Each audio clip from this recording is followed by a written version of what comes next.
Hello everyone, and welcome to Living by the Law, the podcast discussing fictional worlds and how wondrous and ridiculous they are. My name is Matt, and I'm joined by my co-hosts, Jude and Guy. Living by the Law is not currently sponsored. If you'd like to sponsor us, become a god. Rewrite time itself and scatter your sponsor offer across our past lives. We will hear you. We always do. This episode, we begin discussing the timeline of Xenoblade, going through the origin of the universe and the outline of Xenoblade 1. Enjoy. Warning, this episode contains major spoilers for the plot of Xenoblade 1 and 2.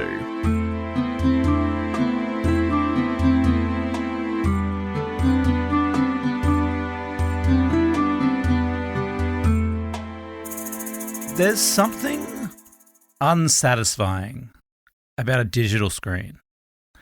And hear me through. Hear you through or hear you out? One of the two. There's something unsatisfying about an interface that is like a flat screen that you just tap buttons on it and the buttons pop up and they interact with your like finger on that. I'm not a big fan for a couple reasons. One, accessibility. I don't think it's very accessible with the screens. Yes, they have screen readers, but that seems very annoying. Two, it doesn't feel right. But also, I miss buttons. I miss dials. I miss cogs. I miss feeling like you could be driving. For example, like in your car, they have these new screens now. Imagine trying to like pick things or pick the settings in the screen. You have to look down and work out what the hell's happening. You're a gizmo gadget man. I want a gizmo gadget. You're a thingamabob. No, I get that. You looking a doohickey, perhaps. I would love a doohickey, dude. I can give you a dude hickey. Holy shit! Whoa. Sorry, I was right Cold there. open, hot open. Fuck that blood woman. I want to be Detective Gadget. I want so many little things coming out. I just want to be driving and be able to hitch down and feel, oh, that's the Gidjo, that's the Gooboo, and I can just. When I reach down and I feel the Gidjo. Yeah, you know what I mean? Like you should be able to reach down and go, okay, that's the air conditioning, that's the volume, that's the switch, and I don't have to like think about or look at the screen. And I like anything should be more tangible, more haptic, more satisfying. This is why everything steampunky in vibe is cooler than everything else futuristic-y. So true. Counterpoint, I have a car that's all buttons and I don't know where any of them are, so I still have to look. You're an idiot. That's true. that's just factual. That's real. I'm sorry, that was rude. That was rude. When you speak truth, I will not deny the good word of the fact that I'm an idiot. I just think it's something we're losing, and I think digital screens can be so useful because the reason it's good is because you can adapt to anything, right? You don't have to. You can make a screen anything, and you don't have to put as many buttons in. So it's probably cheaper. It's like it looks more expensive. It looks sleeker. It does. I miss all our interface gadget goo. You know? Yeah. You know what I mean? We're packing too much into too small. Well, along the lines of returning to a simpler time while also advancing technology, today I think I might be taking you guys on a little discussion of the lore of Xenoblade Chronicles. Xenoblade? Xenoblade. Xenoblade. There we go. Xenoblade Chronicles. Requested by... I'm having a moment. Wasn't it Bong the Bard? I think this is Bong the Bard. Bong the Bard. I think it was Bong the Bard. One of our prestige law keepers. If you're a prestige law keeper for 3 months, you get to request an episode. And Bong the Bard, I believe, has requested this episode. Let me double check who requested it. But yeah, you can become a patron today. At any tier, you can listen to our minisodes and access to our scripts. But at Prestige Law Keeper tier, you can request an episode. Yes, it was Bong the Bard. Excellent. Become a Law Keeper today, and thank you so much to our Law Keepers. Thank you to our Law Keepers, but also, hell, Bong the Bard, how dare you put this curse upon me? Because Xenoblade Chronicles is interesting content. But overall, we're going to be discussing in the next 2 episodes. We'll be going over the slightly complex timeline, some would say. In the next episode after that, the diverse cast of characters and their species, as well as in the final episode, the sick as fuck weapons they wield between the different series, games, and such. That's the gist. Sounds good to me. We begin as we do with the essential information, the data, the dates and such. Xenoblade Chronicles is an action RPG developed by Monolith Soft, which I've written here, she make my Monolith Soft, sad face. I don't know what that means. It meant something to me a while ago. Guy, did you write that part of the script at 4 a.m.? I might have. I think that's the only surviving part of my original script. I do love watching, like, seeing the parts you wrote from the album before and just being like, holy shit, what was I thinking? My brain was dead. I thought it was funny in the script room, but in sitting in front of you guys, she make my Monolith Soft. I mean, I'm Monolith hard, so. I got mild. Okay, no, that's all right. It's a mild. For Nintendo, with Xenoblade Chronicles 1 being developed for the Wii in 2010. The most recent release for this series is Xenoblade X Definitive Edition, having been released on the 20th of March 2025, just 10 days ago when we're recording. Okay. So we got a new one. Spoiler, we did it for take one of this recording, and it didn't go great because my script bad. And also, new game released in between. Not a new game, it's a definitive edition of an old game. Anyway, doesn't matter. The earliest referenced and partially linked properly, interestingly though, was actually Monosoft's first project, Xenosaga versus Xenoblade, which is what we're talking about today, which was a 3-part series developed, with the first part being developed in 2002, with the technicality that it is a 4-part if you had a Vodafone in 2006, in Japan specifically. They love the side games. Japan had some really sick, like, solo releases. They had, like, a Nintendo thing where you could get, like, games over the radio. I don't know what the fuck the deal was. That's kind of sick. Japan just sick with it. They should bring back some of those. Like oldly, we used to have like a DVD in a like a cereal box. Yeah, it was like the Captain Crunch whistle. I can use to fucking hack phones or whatever the hell they were doing with that. That's true. Phone freaking. Oh god, what a historical hacking stuff's so cool. But like on the games, like I had a game on my DS. I think it was on my like one of those chips you can get to have like a billion games. So you can try a bunch of them. And one of them was like the Incredibles video game, which wasn't anything to do with the Incredibles movie. It was you fight the Mole Man, which is who the guy at the very end of the movie. Yeah, he's good, and doesn't he get nuked immediately? In the second movie. Yeah. This was before the second movie. This was like when it came out originally. So we didn't know anything about the Mole Man, so I just fought him. That was like such a weird fucking game. Prequel, fuck yeah. However, we move now to the game itself. Xenoblade Chronicles follows a different main character in each game, which does make telling the story a little bit confusing. But all of those games fall within a larger, overall, continuous timeline, which itself is also quite likely part of a larger meta timeline. It gets stupid. We're not focusing on the meta timeline, though. We're simply focusing on the Xenoblade timeline, which, I'll be honest, doesn't simplify things that much, but it helps. The connections between the games are a little bit flimsy, pretty debated, because some people are like, it's just a reference, don't worry about it. Other people are like, it's the fucking character from the game, I'm going to take it as canon. As nerds are like to do.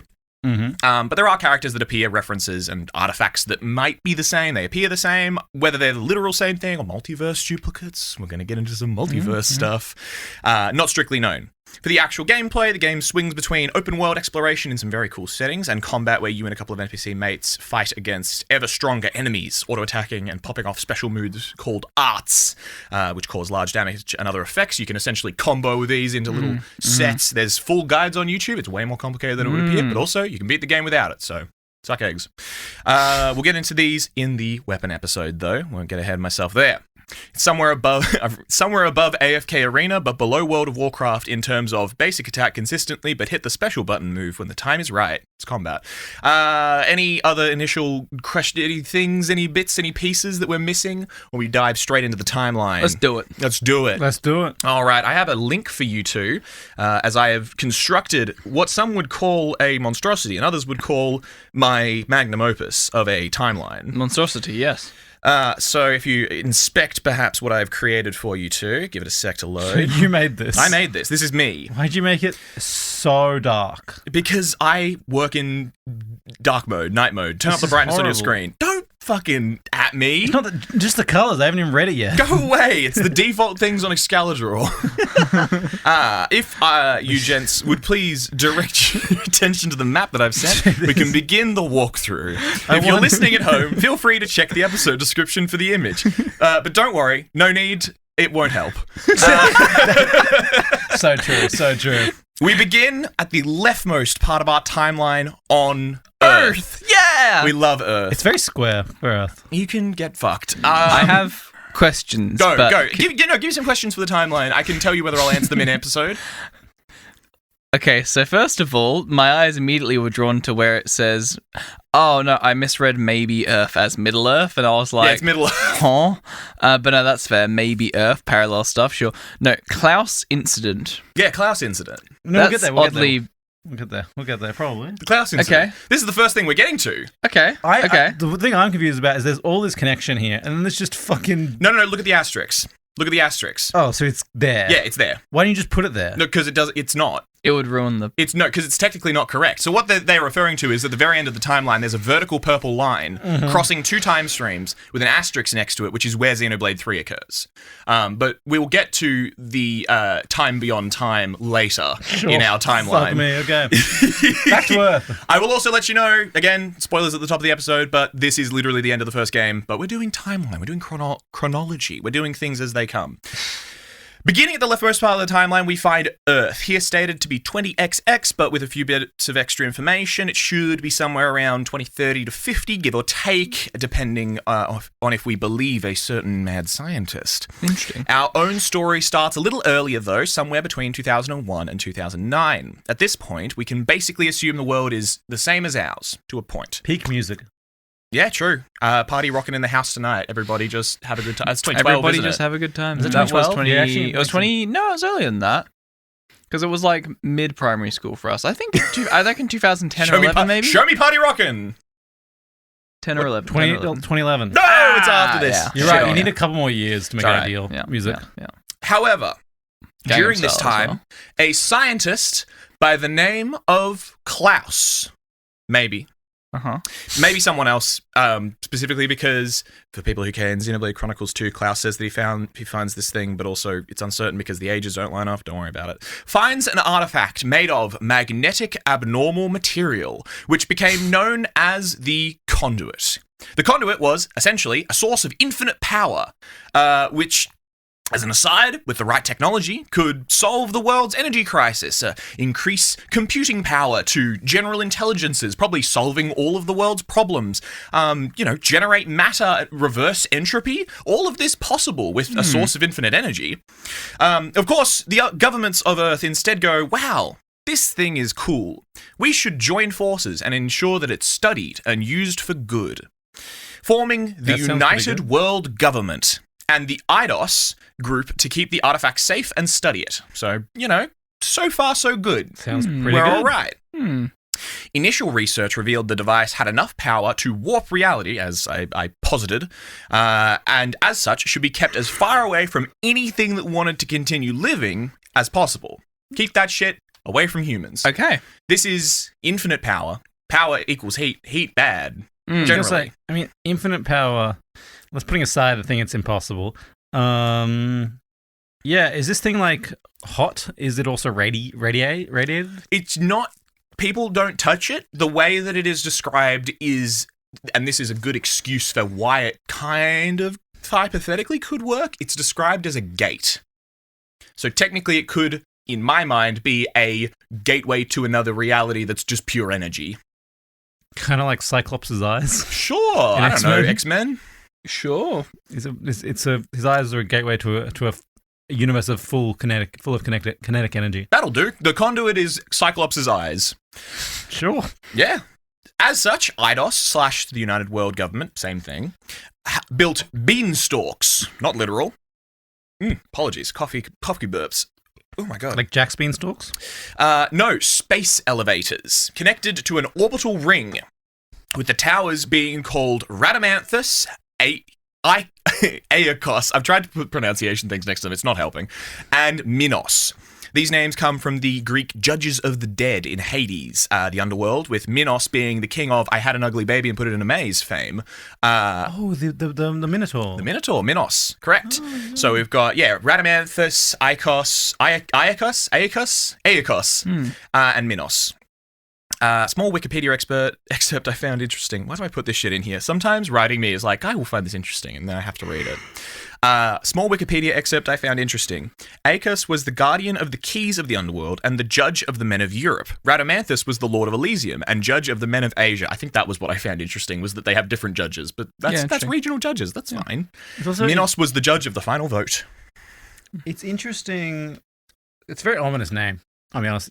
Judges of the Underworld. There's no foreshadowing going on here. What are you talking very about? ominous, very The ominous thing way to that's name. hosting a conduit of infinite power above the Earth in space is named after the 3 judges of the Underworld? Yeah. Nah. So are we just... Who would draw such a conclusion? Are we just saying that Earth is hell? I just put these fun facts in here because I think they're interesting. Radamanthus was the primary tower housing the first low orbit station and the conduit itself being the primary sort of beanstalk. Another piece of tech Eidos made is the Trinity processor, a set of 3 AIs named Ontos, Logos, and Pneuma, all of whom were raised in virtual reality, which I assume just means trained in a simulated environment. I have no fucking idea what this is meant to mean, but they're advanced AIs. These names are likely from Gnosticism, which is interesting. I keep finding the source of these names. It's an illness. Are you good? What's up? What's Matt Googled? Matt just very quickly tabbed out of something. He was like, "Oh, Logos," and I Googled recognize it, the name. and then clicked on images, and it was just logos. Okay, I recognize the name Logos because I've heard that before. Yeah. It means it's logic in... It's Correct. like the It means logic, right? Correct. Yep. So that, pathos versus logos. yeah. Generally, Logos is reasons, Pneuma is like soul, and Ontos is like that which is true, or like the knowledge above. And I was of like, the oh, gods. cool. Maybe those images are like Xenoblade, Logos. And Gnosticism-wise, Ontos, Logos, and Pneuma kind of become the Holy Trinity of, Jesus, God, and the Holy Spirit, all the fuck. Oh, wow. Okay. Father, the Son, and the Holy Spirit, that's the one. Yeah. But Logos also is spelled logos. It is. So if you look at images, it's just a fuck ton of logos. He's got the Target logo. The Target logo comes up a lot. It is a good logo, to be fair. That's pretty good. It's literally a target. It's a Target. They did it right first time. Yeah. These AIs were tasked with defending the conduit and developed defenses for these towers, including a series of robots named Artificers. Returning to the events of the game, the towers that have... Oh, hang on. Oh my god, I have so many burps today. I'm sorry. God. Returning to the events of the game, the towers have been constructed and researchers are carrying out some tentative experiments, finding out what good the conduit can be used to do, that sort of thing. It's a dangerous artifact. They wouldn't want to be rash by any means. Spoiler warning, seriously, end of the first game, again. The scientist I mentioned before, Klaus, had other plans.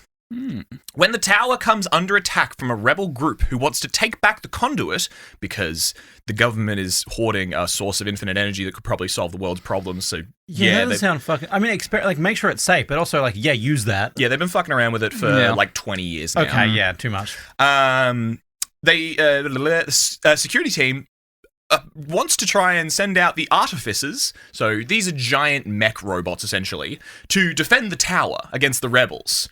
Because, again, infinite energy, use it for the good of the people, but should it fall into the hands of rebels? Maybe not. These guys are doing murder.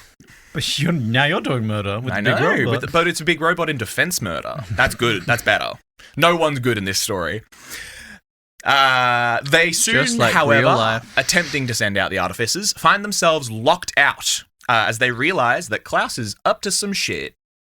We jump to the command room at the top of Radamanthus, where, after a very brief ethics discussion with his colleague Gallia, Klaus begins his experiment, which I have my only quote for the episode, but it's a scene conversation between the two of you. So I will yoink this. Do I have a screenshot of this? I was going to put a scene in my last episode, but I forgot to change it. Yeah, it's all right. It's too late. But, I also color-coded it on my document, but it's not going to go across to Messenger. But that's so funny. You two can code. Let's hope it pastes cleanly. Let's go.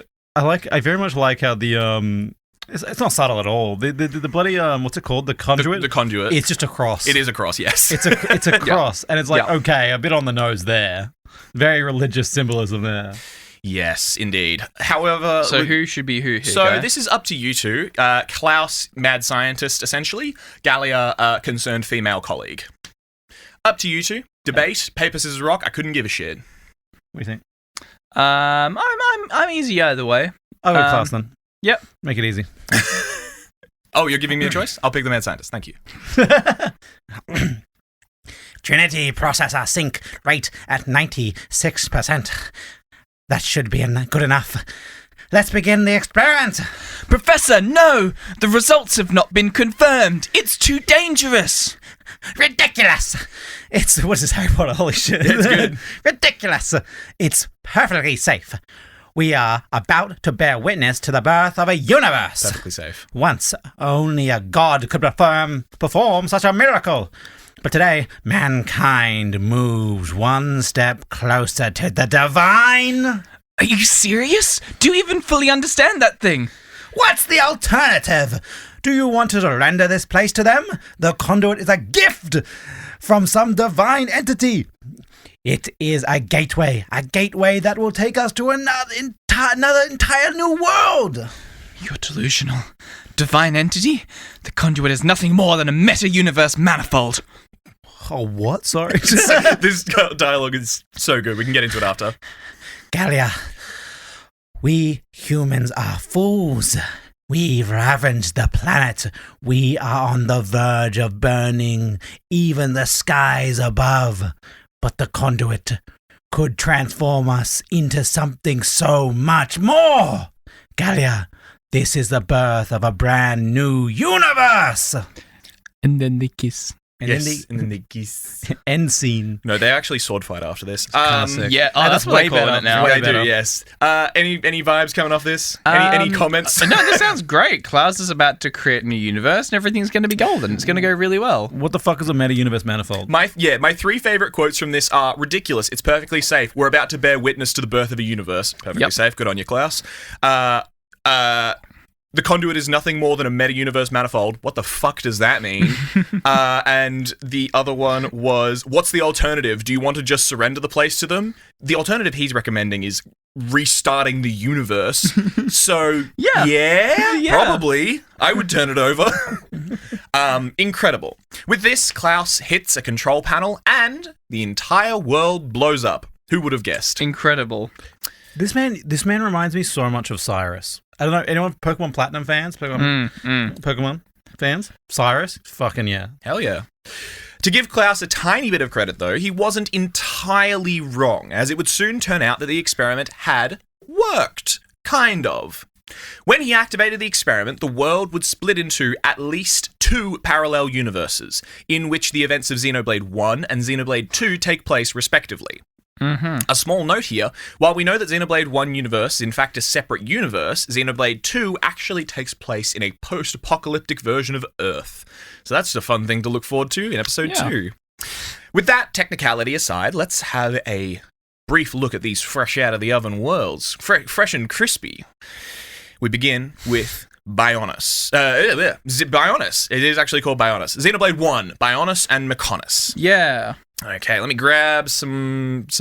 Oh god, this is going bad already. I have to. You should have beat me in the sword fight. Stop me from doing it. I can beat your sword. Whoa. Okay. Klaus. 2 seconds. Okay. Hey, Stop. Klaus. Hey. Sorry. I could be your divine entity.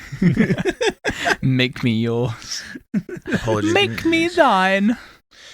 Give me 1 second. I'll make you feel like you're Divine. bearing witness to the birth of a new universe.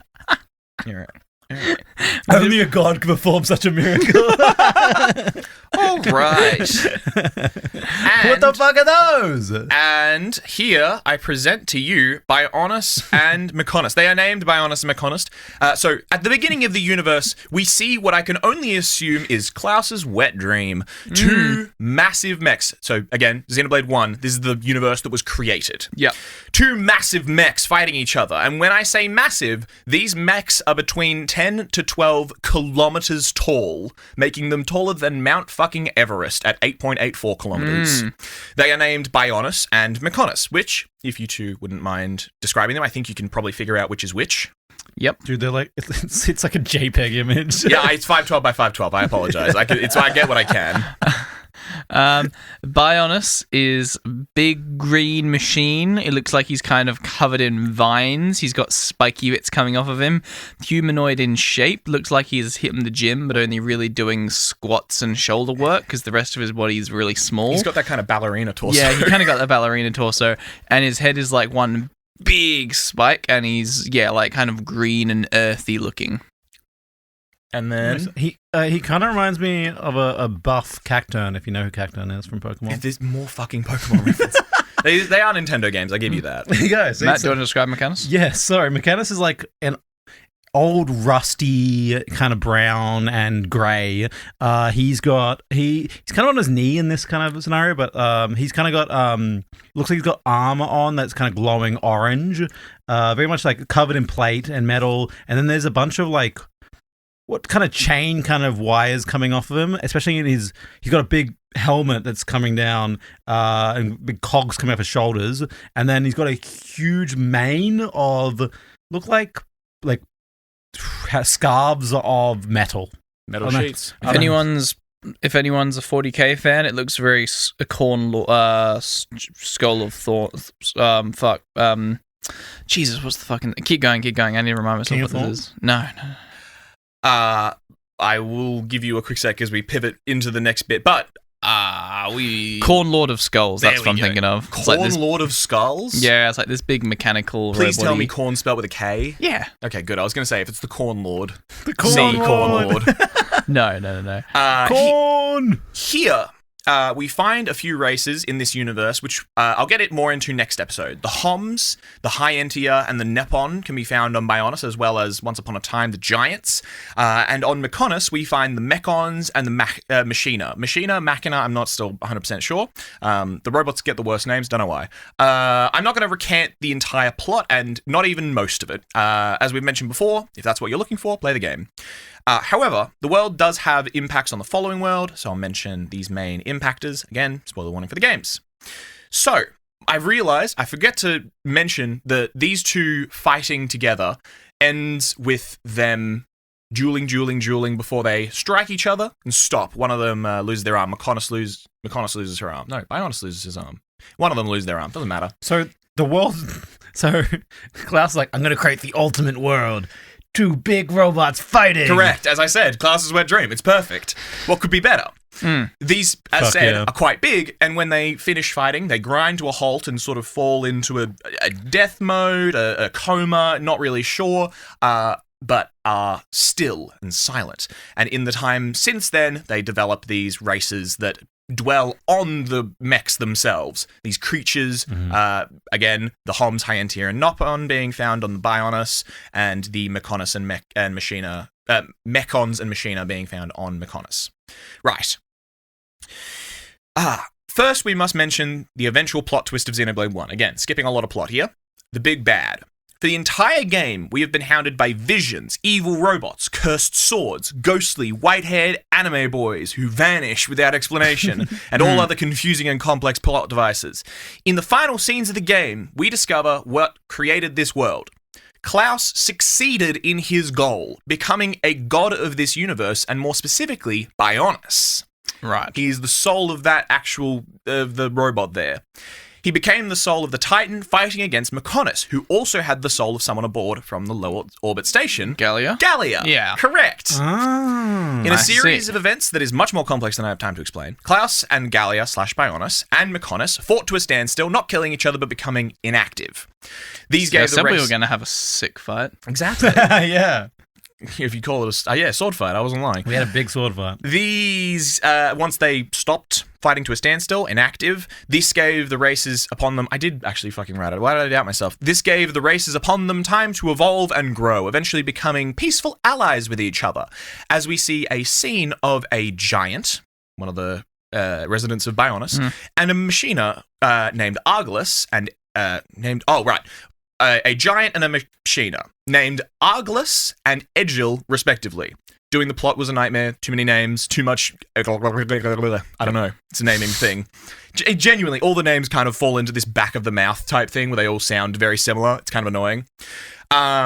These two discussing the idea of moving to another world away from the Titans. Talking about their species growing enough to be able to find other places to live.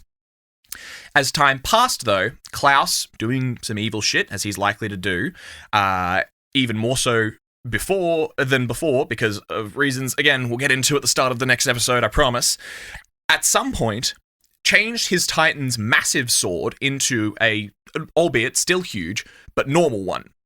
This sword was the Monado.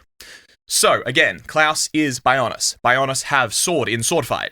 Klaus, go inactive, make sword little, that's the Monado. Right. To And backtrack, is that the Xenoblade? that is I don't technically know what the Xenoblade term means. That's such a hole in my research. But yeah, sure, it's a Xenoblade. It's a big Xenoblade.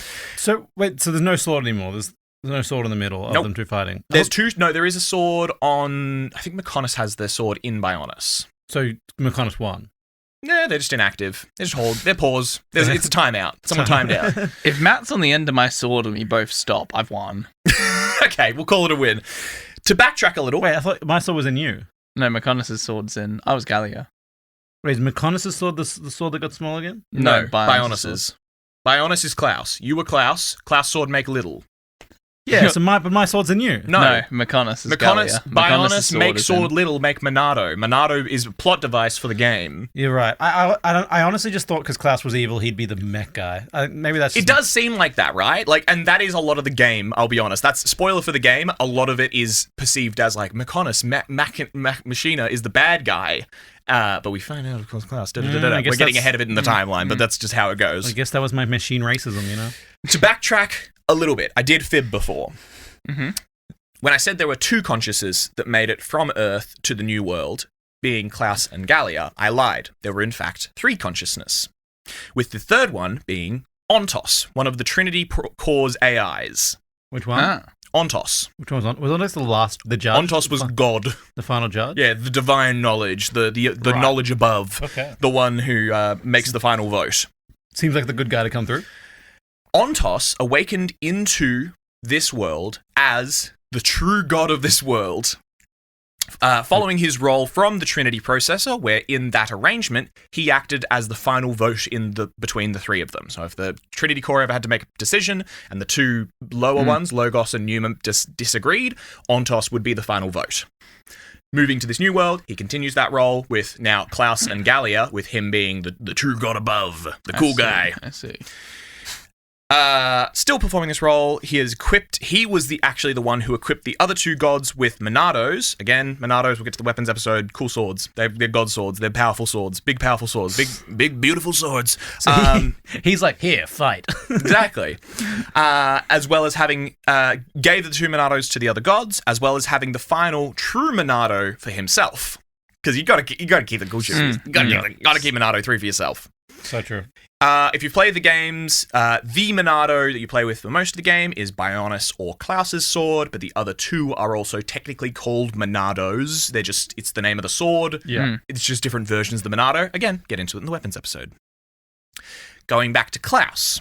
In making the Monado smaller, his goal, he was managing to sneak a slice of his soul inside of it, with the goal to infiltrate the little folk who lived upon his back, managing to attract the giant, who I mentioned before from the cutscene, Arglus. Arglus, picking up the sword, becomes possessed by the soul of Klaus / Mechonis / now Zanza.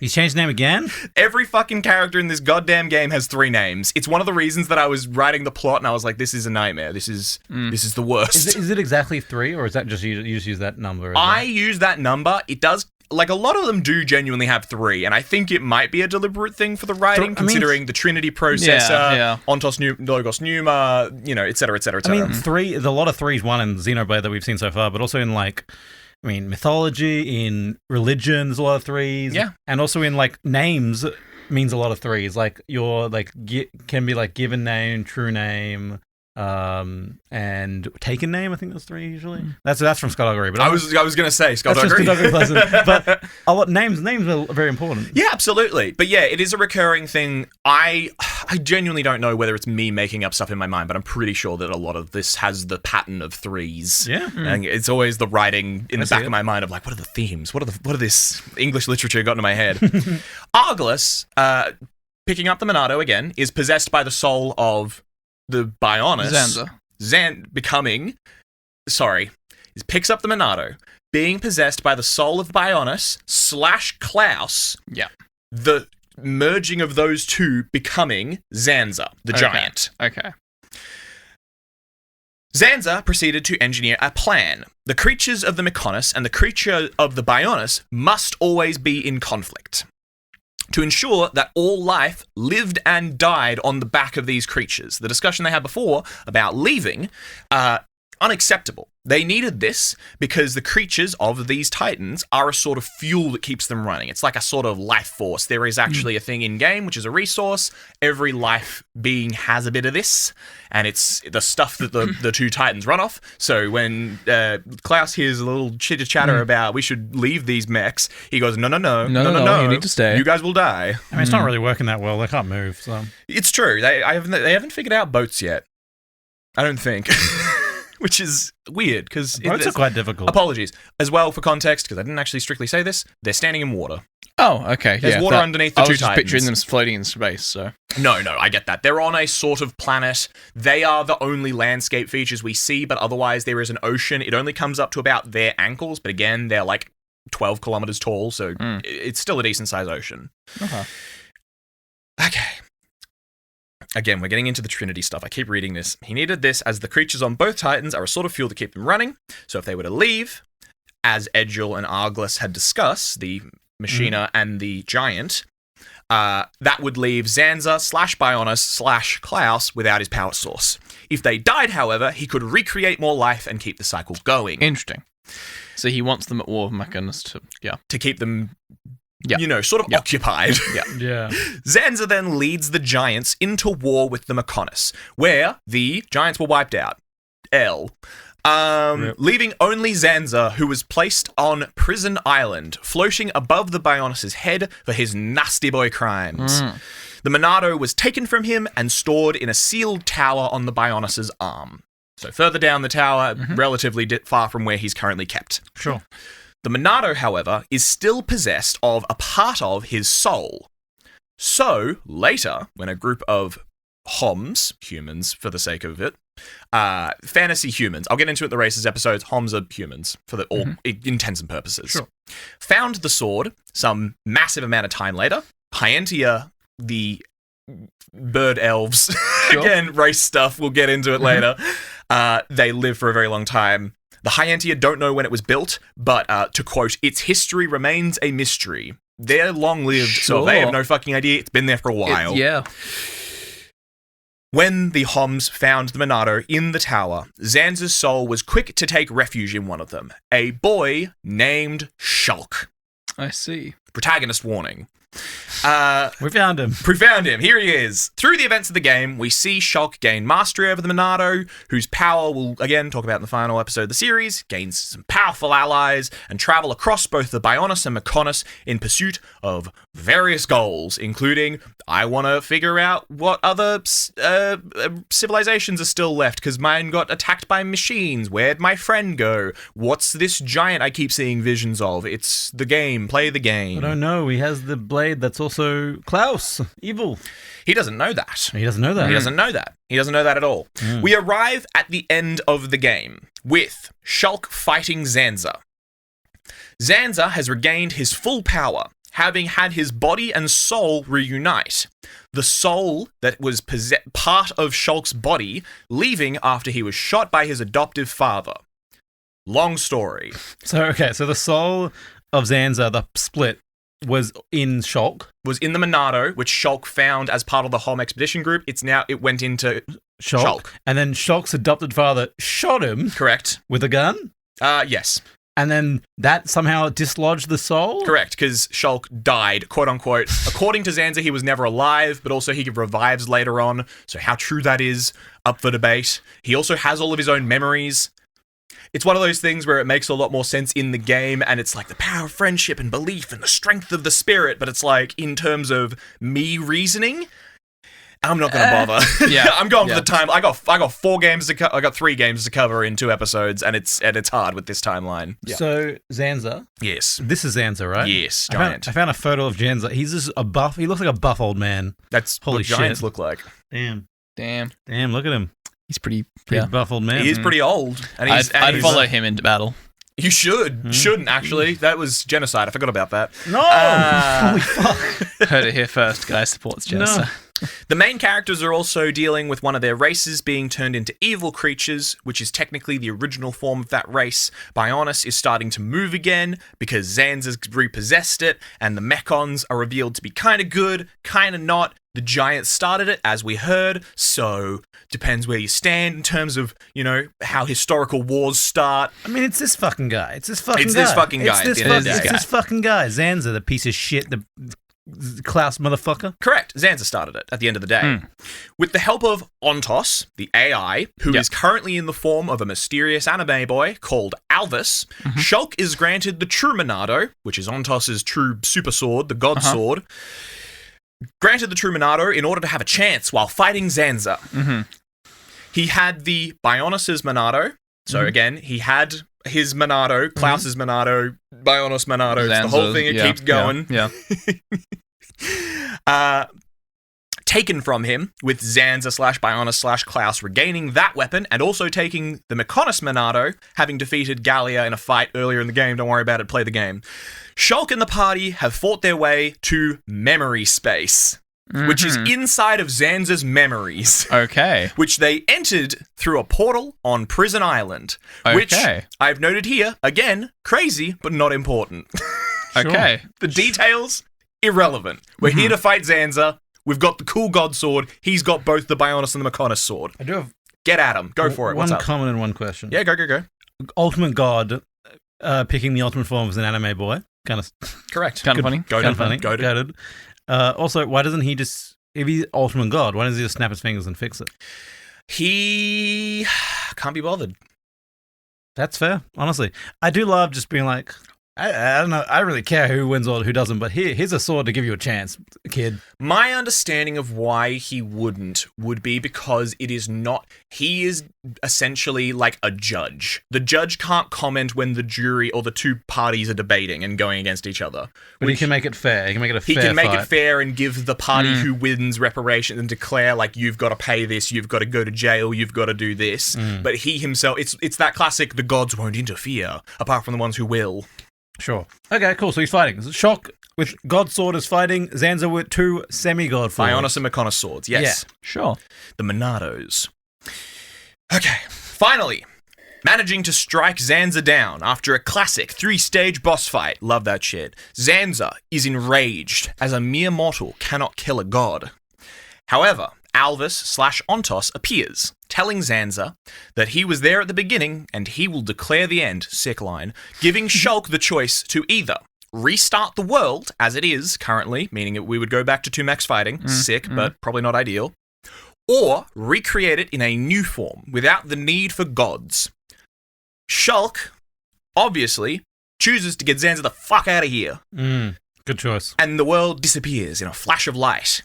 Shulk is then shown the scene from the beginning with Klaus and Gallia in the first low orbit station, explaining Klaus, Zanza, Bionis' origin, the Earth, the conduit, yada yada. We then fade into the new form of the world. Bionis lying flat in the water below, a cohesive population of Bionis and Mechonis living in harmony. The destroyed remains of Mechonis, which were destroyed during the whole Zanza boss fight final stage of the game shit, are standing in the distance. It's just a pair of legs. Kind of comical. You just look into the distance and there's just a pair of legs watching over us. Godspeed. Thank you, Gallia, for your sacrifice. R.I.P. Gallia. R.I.P. Gallia. I died. My legs. So did I. I'm just lying down. Took a nap. Pair of legs stands on the horizon, having been destroyed during Zanza's ascension. I then write time check, end Ep 1 here if needed, and I think that it'll be a slightly shorter episode, but for the sake of my timeline cohesiveness, I think that we're going to go here. If you want to, we'll continue straight into episode 2, which, if depending on when you're listening to this, might already be out. Check it. If not, you can find out some more when it comes out in a week or so. Yeah. How are we feeling? Again, I admit this is a mid-timeline thing, but hopefully this is a bit more stomachable than some previous versions these guys saw. Yeah. Do we have any questions? I'm happy we got time for me to answer them. Yeah. There's a lot going on in my brain right now. I feel like I need like a few minutes to like regroup everything I just heard. No, I get it. There's It makes sense to Jude. Yeah. What are you not getting? I just think it's a lot going on, and Yeah. they really like to go, but actually, this is happening, and you didn't know about this. Yeah, absolutely. There's a lot of reveals. Yeah. It just makes sense that it's a video game lore, because you can see how these things being staged out over a video game feel right. Yeah. Like, you'd be pretty pissed if it was a book you're reading and there was just this many twists and turns, but in a game, But that also, kinda when you makes finish sense. a boss fight and it turns into a bigger god. Yeah, exactly. That's what I mean. Like, Or they it's- find another yeah. sword. Yeah. Or yeah, they yeah. find out that they actually betrayed them in the past. It's That's essentially fair. the sort of reveal structure means that the story kind of does follow that sort of weird, like, actually. Where is Gallia at all this point? Gallia was in the Mechonis. She, for a bit of game spoiler story, ends up possessing a friend of Shulk's during the game when she's kidnapped by the Mechonis. During that possession, she kind of goes evil because at the start of the game, they are fighting the Mechonis because they believe they're evil because of the historical fight with the giants. Sure. She then eventually becomes back part of the team when they rescue her from the Mechonis, but the soul of Gallia is still inside her. Right. So, during the second half of the game, we go, oh, there's a spirit inside you. There's something in here. It's the soul of the Mechonis.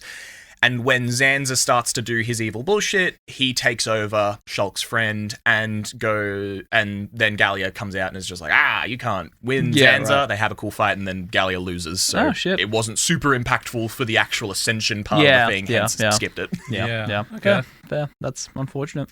Any other bits and pieces? Again, there is still more timeline for the second episode. Yeah. That's fair. There's also the resetting in the world. Does that reset it, like, just do the whole thing again? Yeah, essentially. Essentially, he's saying you guys have a bit more, you know where this ends, but also, like, hypothetically, it's a stable loop. Yeah, you don't know what's going to happen if you You don't know what's going to happen if you restart the No, new world without the gods. It's uncontrolled. That reminds me of a few other things. I can't remember exactly what, though. There's other things that do something similar than, like, resetting and restarting. I mean, my D&D homebrew does that. The world. Yeah, is on a that reset was the cycle. whole. That was the whole That's true. third, That was- fourth, fifth, sixth arc of the game. That's true. Yeah. That The gods having like a big reset every millennia or so. we had to That's go one of the appease the Dragon Queen. isn't Yeah. that also a thing in? We had to give her a corpse. That was fun, actually. Isn't that also a thing in, like, Dark Souls? Yeah. Yeah, is it? Keeping the flame going. I would need to check my notes. It's been Keeping a while the flame since I going. did that. I don't know. Oh, yeah. I mean, there is that, but the flame is... No, so not strictly. The flame there sort of mutates. We don't get the restarting of it. But yes, in a way. You're thinking of a lore that we've done before that has a restarting cycle thing. Yeah, I don't know what it is, but anyway, that's really interesting. Thank you, guys. No worries. We'll get on to the rest of it in the next episode, and then we'll finish up with the races and the weapons. Yeah. So if you were looking forward for that, come back and check it again. And a reminder, this episode came from one of our patrons, which you can become. Thank you again to Bong the Bard for giving us this recommendation, a prestige lawkeeper, and thank you to all our lawkeepers, including our prestige lawkeepers, a Chunky Monkey, American Recluse, oh my god, Blitz Bandit, Bong the Bard, Josh from Maine, and Shadow. Thank you so much to you guys. Thanks so much to our novice lawkeepers, Brianna, Dan Dubs, Hooligan, Jacob from Norway, Josh 2, Loading Name, Luke Newcomb, and Tiani Wilson. Thank you so much to all of you guys. Yeah. And you can become a lawkeeper today, get access to mini episodes and scripts, and also if at high enough tier, you can request an episode. Kiss me on the lips. Yeah, that's the tier that's I not keep come out bringing yet. it up, and it keeps not happening, guys. Yeah. I keep bringing this. Like, Yeah. I know you keep saying there's like feasibility issues, but like, I really think that there'd be someone out there. I think there would be. If you pay us enough. It is. I don't know if Gemma would be happy, but Well, how much we talk? how much are we talking? It is.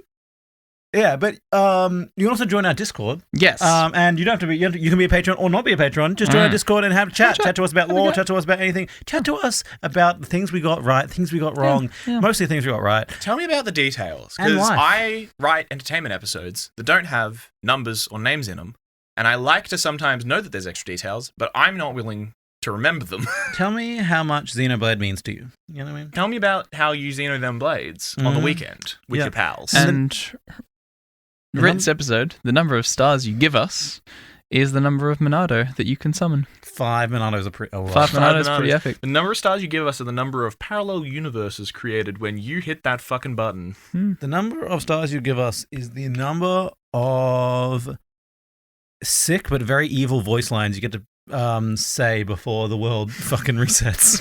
Yeah, fair. Number of names you get. Yeah, number of names you get. That's not also bad. good. And as you bring yourself into the new world and realize your experiment has succeeded and you're now a sick fucking mech. Big mech, sword mech, fight other mech in the ocean. Say good morning. And as you fly through the air, having fallen off of the collapsing body of Mechanus, having lost its fight to Bionis, think to yourself, good afternoon. It's not a good afternoon. It's a terrible afternoon.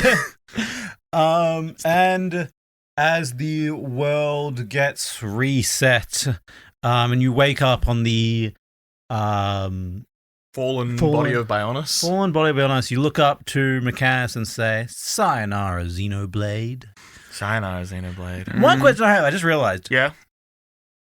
You said Bionis' blade gets smaller and becomes the M blade? Monada. Yeah. Monada? But you said they also are Mechanus blade. Yeah. Does the Mechanus' sword disappear too? Yeah, that's something like So that. they have no bridge between them now? No, because they're fighting. They're busy. Well, they then get repossessed by them again. The swords come back. What? They get repossessed. It's busy. They're busy. What part of celestial... Where's the bridge? It's a celestial spirity sword, Matt. The bridge is there when they need it, but it's not there when you don't. You will know when the bridge is there. That's not an answer! Thank you for listening to Living by the Law. If you enjoyed our podcast, please leave a review, tell your friends, and if you're feeling extra generous, become an official lawkeeper by joining our Patreon today. Follow us on TikTok, YouTube, Instagram, and Facebook at Living by the Law. All links are in the description, and thank you in advance. We have been, and always will be, living by the law. Thank you for your company, and good night.